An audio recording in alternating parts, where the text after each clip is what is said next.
નમસ્કાર, આપ જોઈ રહ્યા છો પંચાયત સમાચાર 24। હવે જોઈએ અગત્યના સમાચાર। દાહોદના પાલા બારેલા ગામે ભીષણ આગથી 5 પરિવારો બેઘર થતા આમ આદમી પાર્ટીએ તત્કાળ સહાયની કરી માંગ।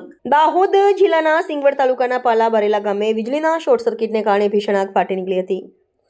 મોડી રાત્રે બનેલી આ ઘટનામાં એક જ પરિવારના 5 ભાઈઓના 5 મકાનો સંપૂર્ણપણે બળીને ખાખ થઈ ગયા હતા, જેના કારણે 5 પરિવારો નિરાધાર બન્યા છે। આ દુર્ઘટનામાં ઘરવખરીના તમામ સામાન સહિત 4 પશુઓ બકરાના કરુણ મૃત્યુ થયા હતા। જોકે સદનસીબે પરિવારજનોનો આબાદ બચાવ થયો હતો।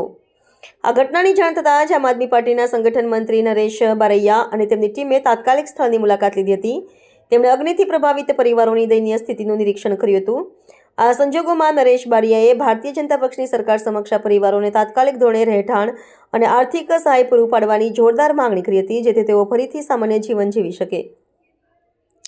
આપના નેતાએ આક્ષેપ કર્યો હતો કે ગંભીર દુર્ઘટનાના આટલા દિવસો વીતી ગયા હોવા છતાં વિસ્તારના સંસદ સભ્યો દ્વારા હજુ સુધી સ્થળની મુલાકાત લેવામાં આવી નથી। તેમણે સત્તાધારી પક્ષના જનપ્રતિનિધિઓના ઉદાસીન વલણ અંગે રોષ વ્યક્ત કર્યો હતો અને વહીવટી તંત્ર દ્વારા પીડિતોને ઝડપથી મદદ પહોંચાડવામાં આવે તેવી અપેક્ષા વ્યક્ત કરી હતી। હાલમાં ફાયર બ્રિગેડે આગ પર કાબૂ મેળવી લીધો છે, પરંતુ ઘરવખરી બળીને ખાખ થતા પરિવારો ખુલ્લા આકાશ નીચે આવી ગયા છે।